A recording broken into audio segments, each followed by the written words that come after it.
Hello dear students, this is Dr. Vishwajit Gorpade, and in today's lecture, we are going to talk about some important points related to electron transport chain.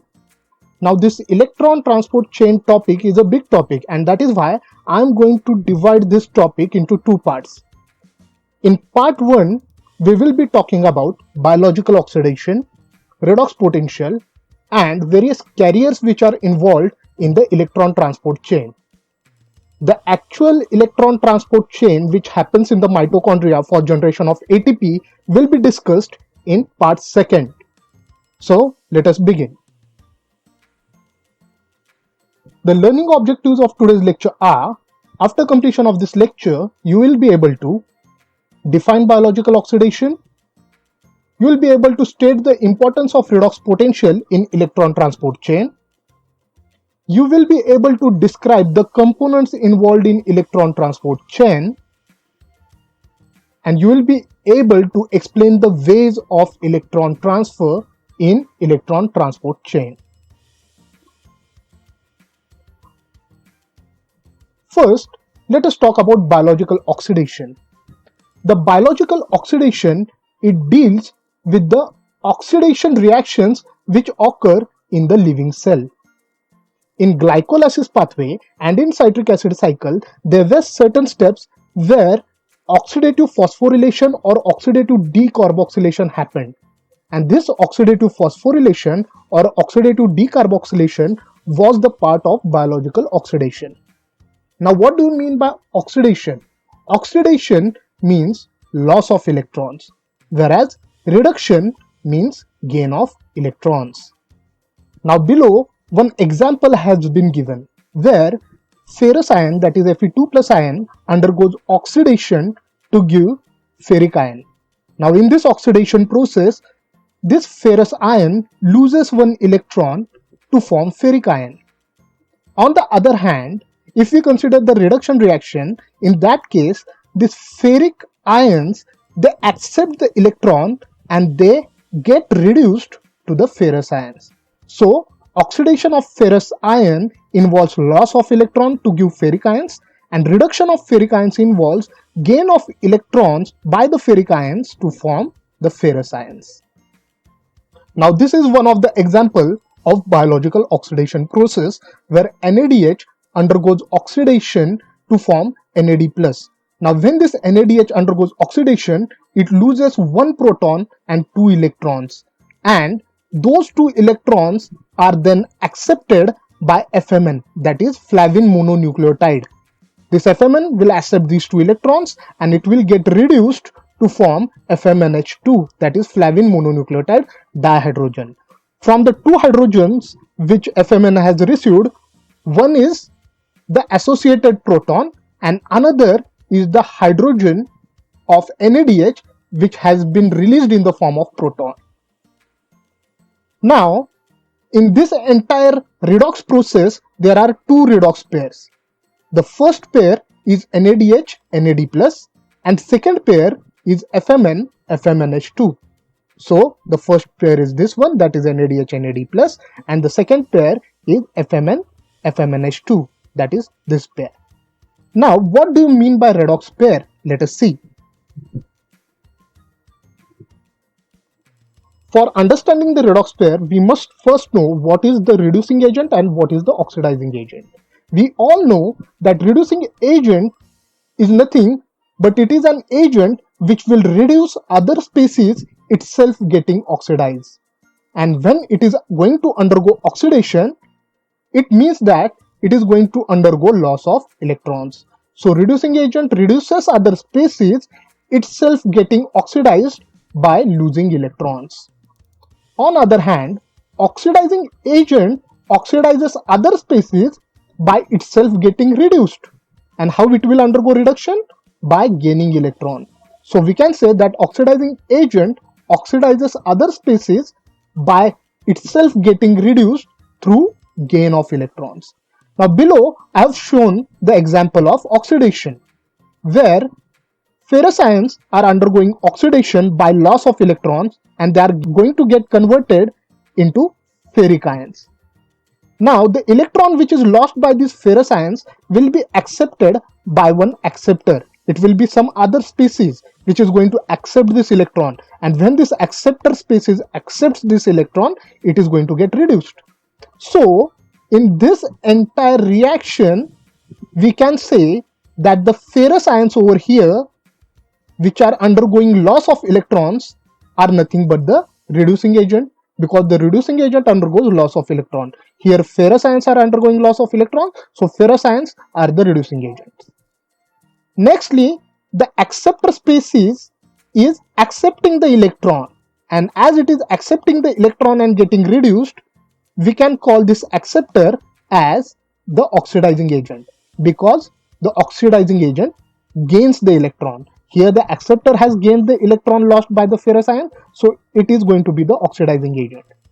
We can also say that this acceptor is oxidizing the ferrous ions. Now there is one more component in this reaction, that is the ferric ion. And what is this ferric ion? This ferric ion is nothing but it is the oxidized form of the reducing agent. So our reducing agent was ferrous ion, it lost the electron, got converted into ferric ions, and that is why this ferric ions is the oxidized form of this ferrous ion. So we are calling it as a oxidized form of the reducing agent. The reducing agent, that is the ferrous ion, and the oxidized form of reducing agent, that is the ferric ion, together can be called as redox pair. Now let us consider the reduction reaction. This is the reduction reaction now, where the ferric ions are gaining the electrons from a donor species, it will be somewhere here, and after gaining the electron, the ferric ions are going to get reduced to form ferrous ions. So in this reaction, the ferric ion are gaining the electron, so they are the oxidizing agent, because oxidizing agent gains the electron. On the other hand, the ferrous ion over here, which is formed, it is nothing but it is the reduced form of oxidizing agent, because this ferric ion is going to get reduced by accepting the electron to form ferrous ions. So ferrous ions are nothing but they are the reduced form of ferric ions, and hence they are called as reduced form of oxidizing agent, because oxidizing agent is nothing but the ferric ion. Here also the ferric ion, that is the oxidizing agent, and its reduced form, that is the ferrous ion, together can be called as redox pair. So oxidizing agent with its reduced form or reducing agent with its oxidized form will be known as redox pair. Now here there are two redox pairs as we have seen previously. The redox pairs have different tendencies to lose or gain electron. Means one redox pair can have more tendency to lose electron, other redox pair can have more tendency to gain electron. Now how to decide which redox pair will have more tendency to lose electron and which redox pair will have more tendency to gain electron? That can be decided using redox potential. Now over here, keep one thing in mind, that if a redox pair has more tendency to lose electron, means it will have less tendency to gain electron. Also, if a redox pair is having more tendency to gain electron, this means it will have less tendency to lose electrons. Now let us talk about redox potential.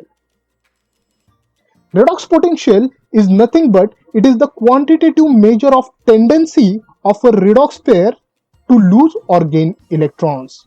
So if you want to measure the tendency of redox pair to lose or gain electrons, we can make use of redox potential. This redox potential is always indicated by capital E0, where 0 is towards subscript, and the unit of this redox potential is volts. Now this redox potential can have positive value or negative value.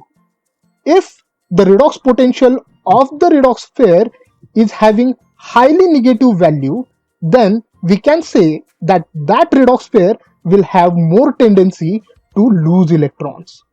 On the other hand, if the redox potential of a redox pair has high positive value, then we can say that that redox pair will have more tendency to gain the electrons. Here, the standard redox potentials of the electron carriers involved in electron transport chain have been given. In this table, towards left hand side, you will observe the redox reactions, which are nothing but the half reactions. Now in these redox reactions, various redox pairs can be observed. For example, in first redox reaction, the redox pair consists of H plus ion and hydrogen molecule. In second redox reaction, NAD plus and NADH form the redox pair. In third, NADP plus and NADPH form the redox pair. So the redox pairs are present in these redox reactions. The second important thing about this table is that the redox pairs given over here are arranged in the same sequence as they are arranged in the electron transport chain.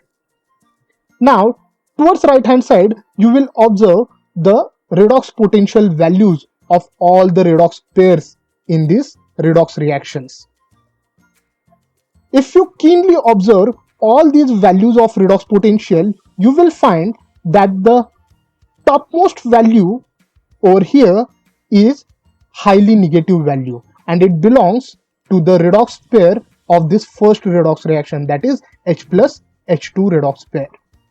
Here we can say that as this redox pair, that is H plus and H2, are having highly negative redox potential, they will have more tendency to lose the electrons.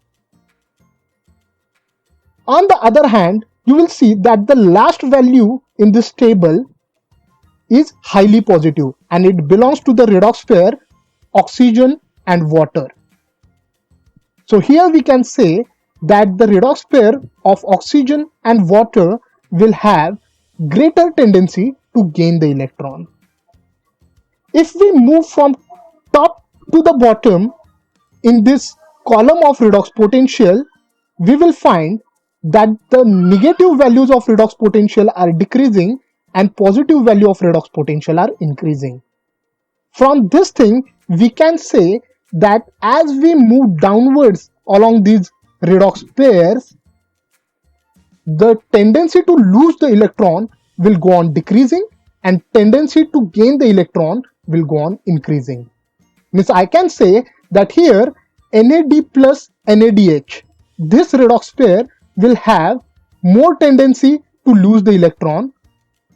As we move towards FMN and FMNH2, this redox pair will have less tendency to lose the electron, means only it will have more tendency to gain electron. So as we move from top to bottom in these redox pair, the tendency to gain the electron will go on increasing and tendency to lose the electron will go on decreasing. And that is why we can say that in electron transport chain, the electron is going to flow from the redox pair with highly negative redox potential to highly positive redox potential. So the electron will flow in downward direction from NAD plus to oxygen.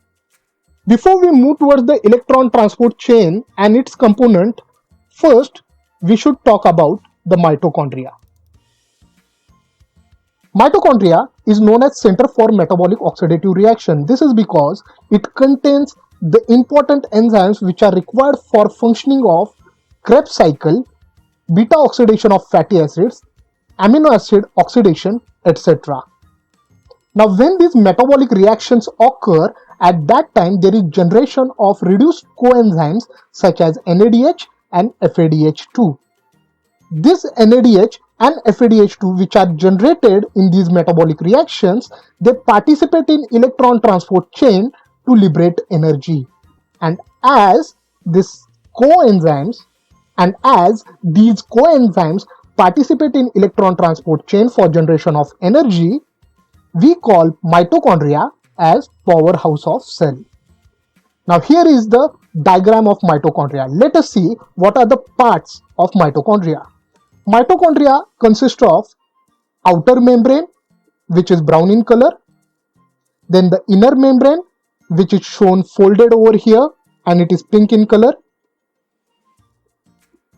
This inner membrane is highly folded and these folds are known as cristae. Because of these foldings or cristae, inner membrane has a larger surface area. Within the inner membrane comes the fluid, we call it as a matrix. All the important metabolic pathways such as Krebs cycle, beta oxidation of fatty acids, amino acid metabolism, they all occur in this matrix of mitochondria. And the space which is present in between inner membrane and the outer membrane over here, we call it as the intermembrane space. The outer membrane is freely permeable to all the ions and small molecules. Means any ions and any small molecule can easily cross the outer membrane. The inner membrane, on the other hand, is rich in proteins, but it is impermeable to ions and small molecules, including the protons, including the H plus ions. So, ions and small molecules which can cross outer membrane cannot cross the inner membranes. Means they will be able to cross the outer membrane, but they cannot pass through this inner membrane because it is impermeable to ions and small molecules. This inner membrane, it contains the electron carriers to which we call as complex 1 to complex 4. What are these complex 1 to complex 4? That we are going to see further. Secondly, it contains ATP synthase enzyme, and it also contains some other membrane transporters. Now, why does it contain membrane transporters? This is because as it is impermeable to ions and small molecules, there are some important molecules which should cross the inner membrane and enter into the matrix from the cytosol. Now, if it is impermeable, those important molecules will not be able to cross the inner membrane and enter into the matrix. For example, pyruvate. Pyruvate is the end product of glycolysis pathway, but it is the starting product of the citric acid cycle, the Krebs cycle. If pyruvate wants to participate in the citric acid cycle, which occurs in the matrix of mitochondria, then it has to cross the outer membrane as well as inner membrane, and then it will enter into the matrix. But if this inner membrane is impermeable to small molecules and ions, pyruvate will not be able to cross this inner membrane. In such cases, there will be certain membrane transporters present on this inner membrane. These transporters will carry that pyruvate from the intermembrane space to the matrix through this inner membrane.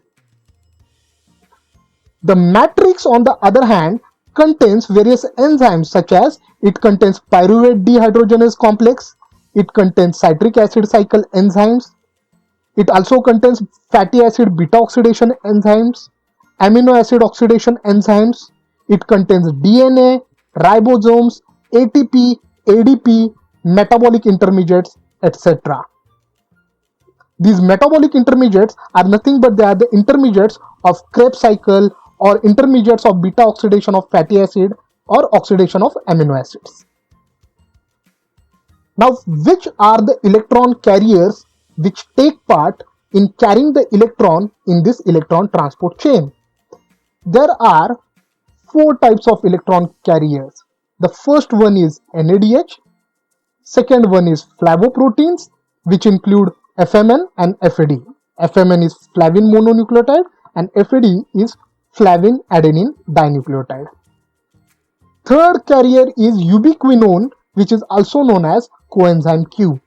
And the fourth electron carrier is iron containing proteins, which are nothing but the cytochromes and iron sulfur proteins.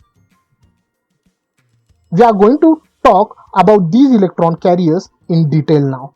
But before that, we will see in what way the electrons are carried in this electron transport chain. What are the ways by which these electrons are transported in this electron transport chain? So there are 3 types of electron transfers which occur in electron transport chain. Firstly, the electron can be transferred or it can be carried in the form of hydride ion. Hydride ion is nothing but it is the hydrogen ion carrying negative charge. Now, how can a hydrogen ion carry negative charge? See that hydrogen atom consists of a proton and an electron. When it loses electron, at that time hydrogen gets positive charge and we call it as a proton or hydrogen ion. But if the same hydrogen receives one extra electron, means already it is having its own electron and it receives one more extra electron, in that case hydrogen will get a negative charge. So here you can see that towards left hand side of this H, I have shown two dots. These two dots indicate that there are two electrons present in this hydrogen atom, and that is why it gets converted into hydride ion, which is a negatively charged ion. The second way of electron transfer is in the form of hydrogen atom itself. Now hydrogen atom over here is shown as H plus ion, that is the proton plus electron. This is because hydrogen atom contains one proton and electron, and that has been indicated over here in this way, H plus plus E minus, that is proton plus electron. The third way of electron transfer is the direct transfer of electron. In first two cases, the electron is getting transferred in the form of an ion or atom, means it in the form of an hydride ion, where hydride ion is containing two electrons. In second case, the electron is getting transferred in the form of hydrogen atom, where atom is carrying one electron over here. But the electron transfer can also occur directly, as it occurs in case of reduction of ferric ion to ferrous ion. Here ferric ion will take one electron and it will get converted into ferrous ion. Thereafter ferrous ion will transfer that electron further by getting oxidized again into ferric ion. So these are the three ways of electron transfer: as hydride ion, as hydrogen atom, or as direct transfer. Keep one thing in mind: if the electron is going to get transferred in the form of hydride ion, at that time always two electrons will be transferred, because hydride ion contains two electrons. Secondly, when electron transfer is going to happen in the form of hydrogen atom, at that time we must say that one electron is going to get transferred, because hydrogen atom contains only one electron. And thirdly, the direct transfer of electron involves transfer of only one electron, where ferric ions take the electron from one substrate, get reduced to ferrous ion, then these ferrous ions will transfer those electrons further by getting oxidized again into ferric ion. Here also only one electron is going to get transferred. Now let us talk about NADH. How is NADH formed? The NAD plus oxidizes a substrate and it gets reduced to form NADH and H plus ions. Now how does this thing take place? That we have seen in glycolysis and Krebs cycle. The examples have been given below over here. In glycolysis you will see that in presence of enzyme glyceraldehyde 3-phosphate dehydrogenase, this NAD plus oxidized glyceraldehyde 3-phosphate and itself it got reduced to NADH and H+. Now during this process, hydrogen of this phosphate group and hydrogen of this aldehyde group were removed. One hydrogen will be removed in the form of hydride ion, which will get attached to NAD+, and another hydrogen will be removed in the form of proton. The another example was in citric acid cycle. We had seen that in citric acid cycle, 3 NADH were formed. The first NADH was formed during conversion of isocitrate to alpha ketoglutarate in presence of enzyme isocitrate dehydrogenase. Thereafter, another NADH was formed during the conversion of alpha ketoglutarate to succinyl CoA in presence of enzyme alpha ketoglutarate dehydrogenase complex. Third NADH of citric acid cycle was formed during conversion of L-malate to oxaloacetate in presence of enzyme malate dehydrogenase. Now during oxidation, the dehydrogenase enzyme, it removes 2 hydrogen atoms from the substrate. Now which is the substrate? In glycolysis it was glyceraldehyde 3-phosphate. Similarly the L-malate in case of your citric acid cycle. These are nothing but the substrate. And the dehydrogenase enzyme, it removes two hydrogen atoms from the substrate. One hydrogen atom is transferred to NAD plus as a hydride ion.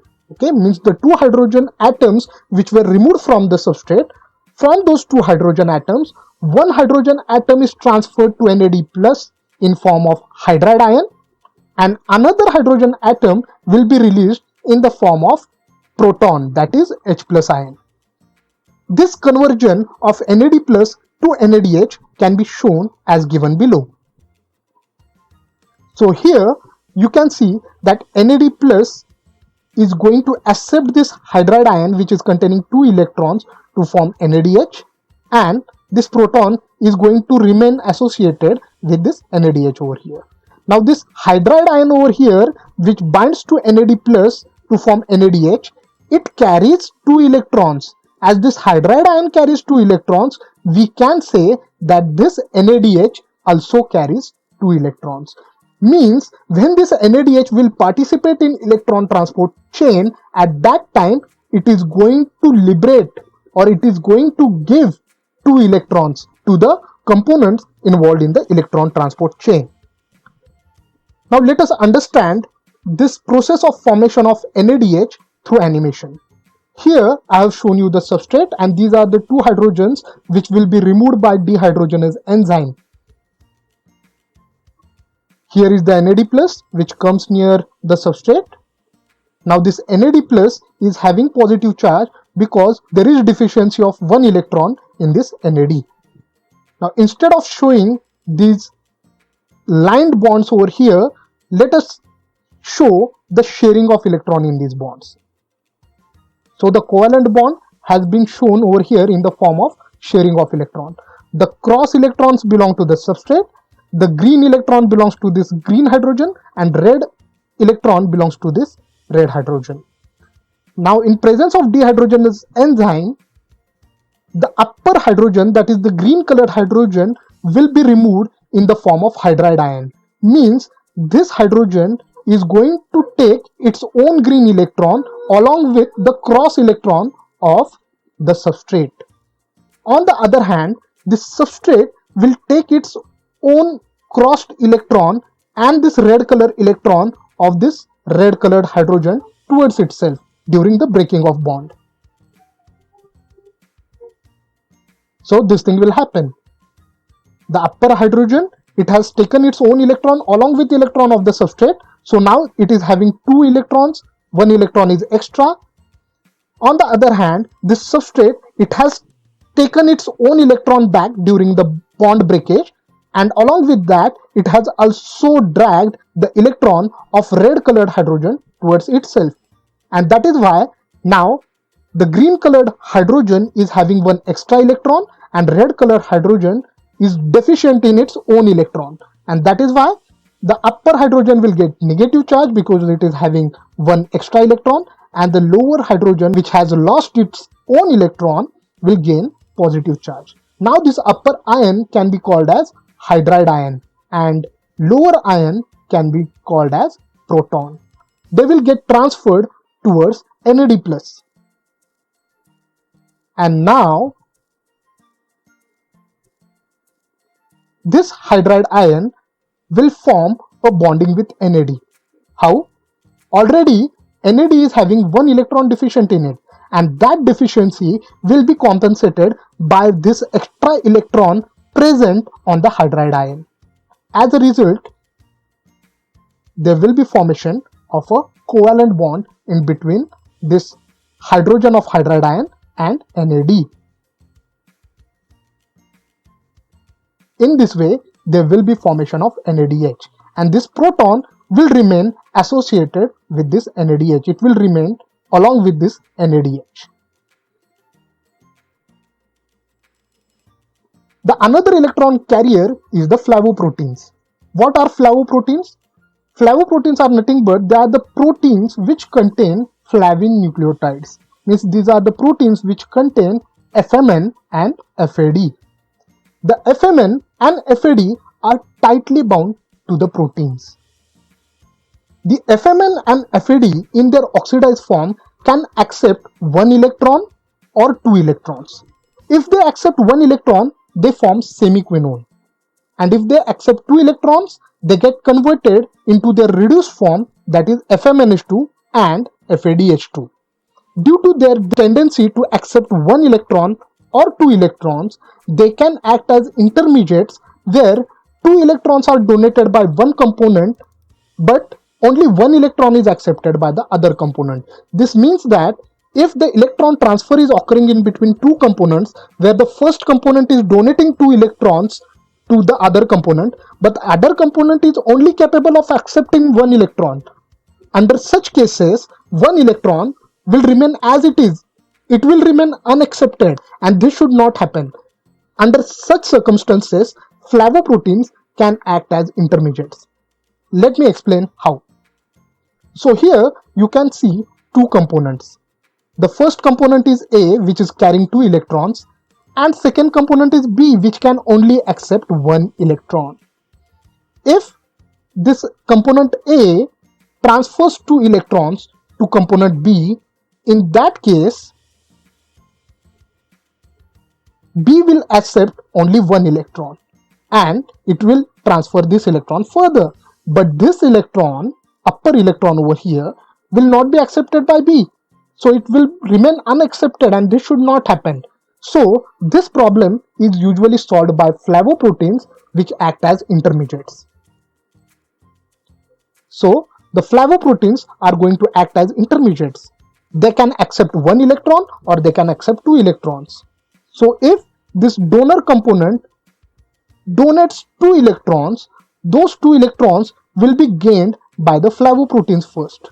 And then what flavoprotein will do is that it will transfer only one electron to the one electron acceptor component, and other electron will stay with flavoproteins. Now when one electron stays with flavoprotein, these flavoproteins will get converted in their semiquinone form. Thereafter, one electron which is accepted by this acceptor component, it will transfer that electron further, and then flavoprotein will give its second electron to that one electron acceptor component, which will be again transferred further. So the electrons hereafter will be transferred one by one. So the main part of the flavoprotein which is involved in transfer of electrons is the flavin part. Here you can see the oxidized flavin over here towards left hand side, and this oxidized flavin will first accept one hydrogen atom.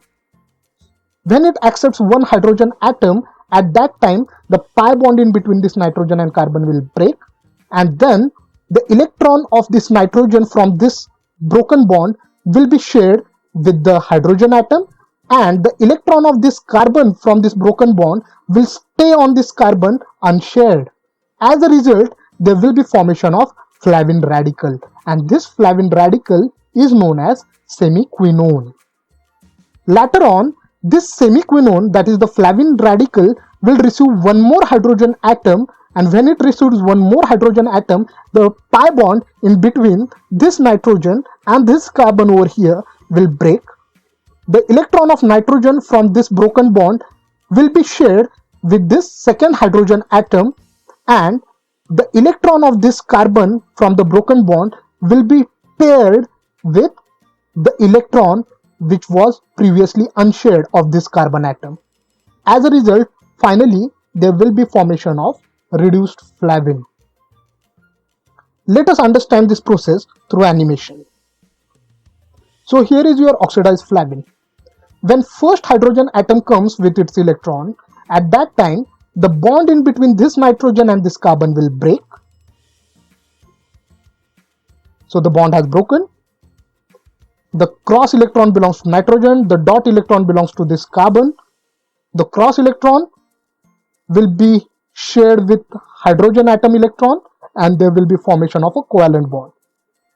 And the electron of this carbon will remain unshared, so there will be formation of a flavin radical, which is a semiquinone over here. Thereafter, the second hydrogen atom will come towards this nitrogen, and there will be breaking of bond in between this nitrogen and this carbon. Now this cross electron belongs to this nitrogen, this dotted electron belongs to this carbon over here. This cross electron will now be shared with the electron of hydrogen atom. On the other hand, the electron of this carbon will be now shared with the unshared electron of this upper carbon over here. So these two electrons will be shared with each other. So see, now the electron of nitrogen and hydrogen will be shared over here, and the electron of this upper carbon and lower carbon will be shared over here to form a pi bond. So here is the formation of covalent bond which has begun, and here the formation of pi bond has begun. And finally there is formation of reduced flavin, which is containing two hydrogens over here. One is attached to this nitrogen over here and another is attached to this nitrogen over here. Thereafter, the third electron carrier is ubiquinone, which is also known as coenzyme Q. This ubiquinone is a lipid-soluble benzoquinone with long isoprenoid side chain. So here you can observe the structure of ubiquinone, that is coenzyme Q, which is a benzoquinone. This is the benzoquinone moiety over here, and to it is attached a long isoprenoid chain. As similar to the flavoproteins, ubiquinone can also accept one electron to form semiquinone radical, which is indicated by QH containing single unshared electron, or it can also accept two electrons to form reduced ubiquinol indicated by QH2. As it has a tendency to accept one electron to form semiquinone radical, or it can also accept two electrons to form ubiquinol, it can also act as intermediate in between the component which is donating two electrons and the component which can only accept one electron, as that of flavoproteins. The fourth point about this coenzyme Q is that it is freely diffusible in the lipid bilayer. This is because this coenzyme Q is lipid soluble, and that is why it can freely diffuse in the lipid bilayer due to its lipophilic nature. So this is your phospholipid membrane. The lipoidal chains are present over here, which are shown in yellow and orange color. Coenzyme Q will be always present in this lipoidal region of phospholipid membrane, and it can freely diffuse through this lipid bilayer.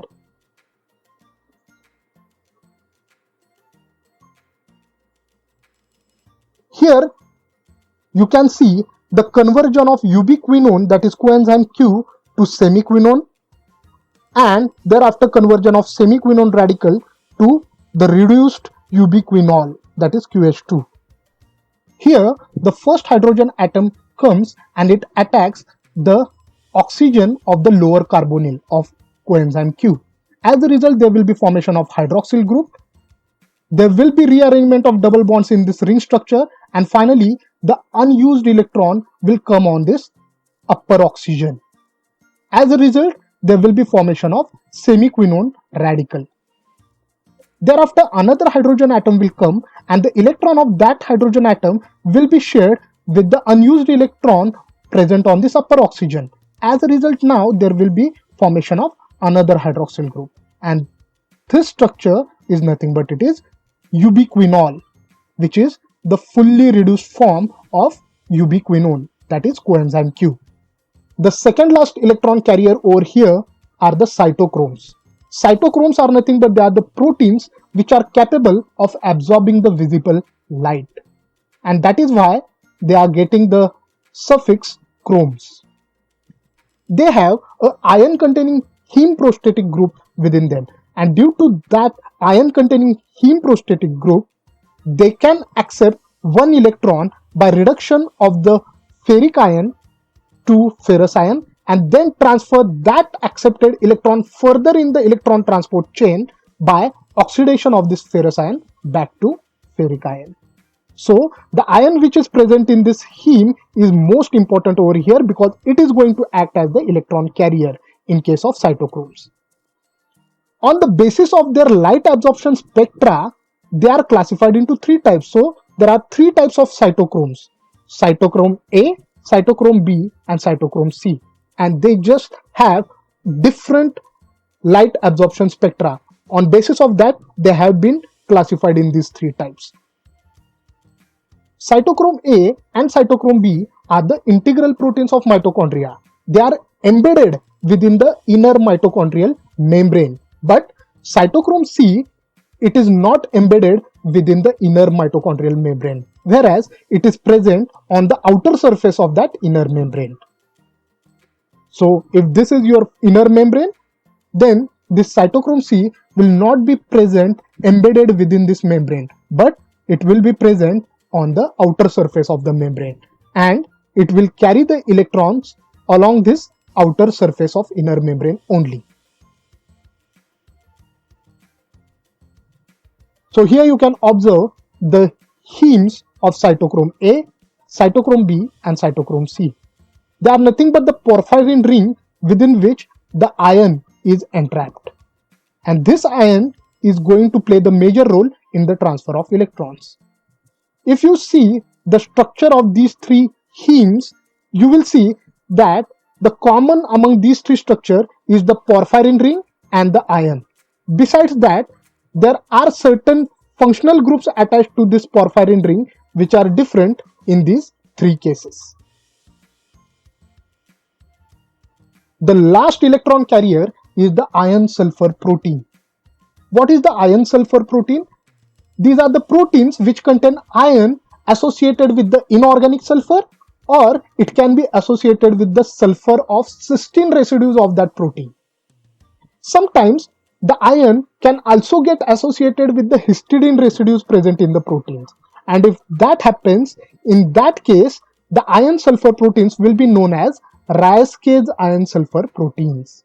Okay, so whenever you come across the term iron sulfur proteins, keep one thing in mind, that iron sulfur proteins are nothing but the proteins where iron will be in association with the inorganic sulfur and sulfur of cysteine.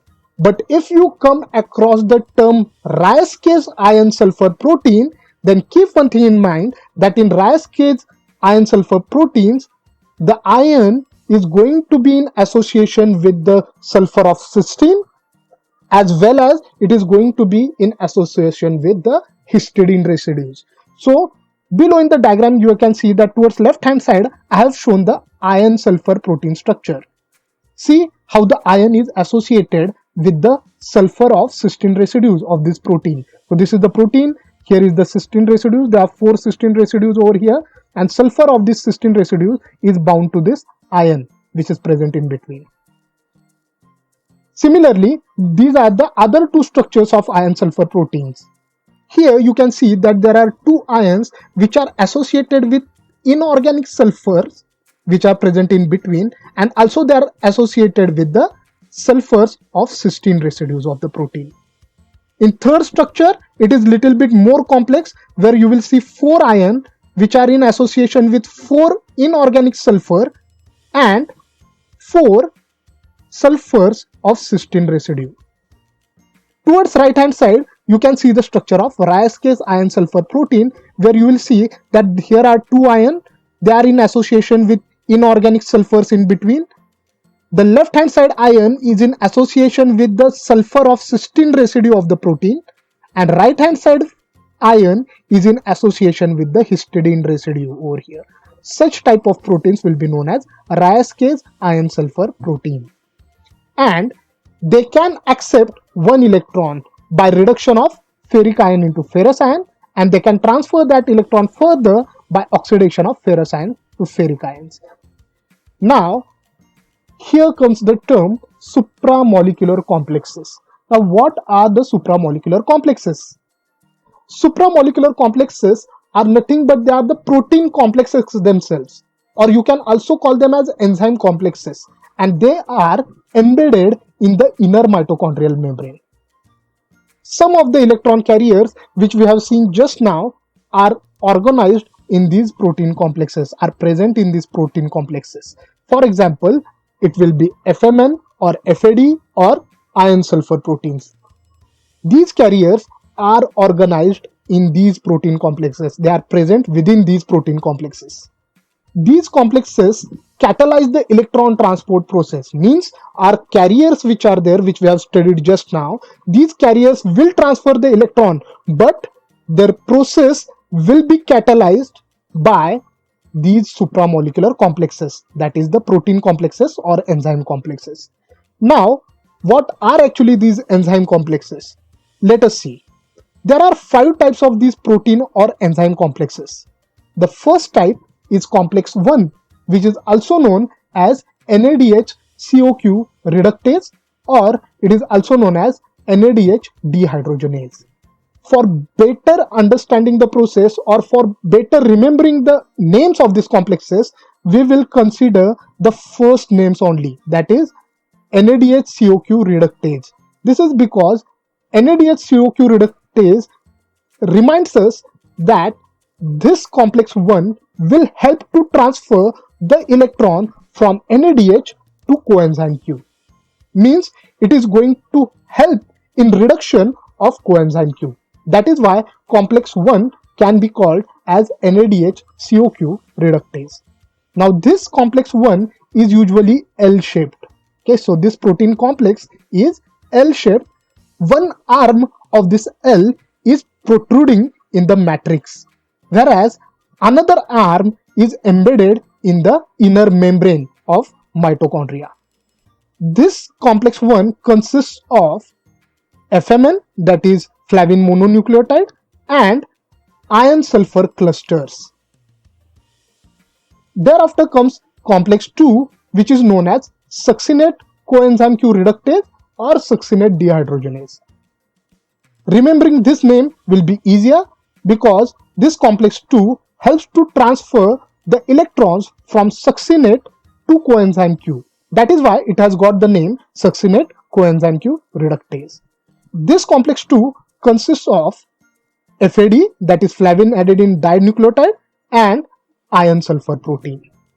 And the size of this complex 2 is smaller as compared to the complex 1. Then comes complex 3, which is known as CoQ cytochrome C reductase. Now CoQ cytochrome C reductase reminds us that this complex is going to help to transfer the electrons from coenzyme Q to cytochrome C. Now this complex 3 consists of 3 electron carriers. One is Rais-Kizz iron sulfur protein, cytochrome C1 and cytochrome B. Keep one thing in mind, that this cytochrome C1 is different than cytochrome C. Then comes the 4th supramolecular complex, which is known as complex 4, and it is known as cytochrome oxidase. This complex consists of copper A binuclear center, cytochrome A, cytochrome A3, which is the subtype of cytochrome A, and copper B. The last complex is complex 5, and it is none other than ATP synthase enzyme. It consists of 2 functional subunits, F0 and F1, and this complex 5 doesn't transfer the electrons, but it helps in synthesis of ATP. So that's all about this electron transport chain part 1, where we have seen what is biological oxidation, what is redox potential, which are the carriers involved in electron transport chain, and which are the supramolecular complexes involved in this electron transport chain. In our next lecture, we will see that how these electron carriers along with the supramolecular complexes participate in electron transport chain to transfer the electrons so that the ATPs will be generated at the end. Thank you.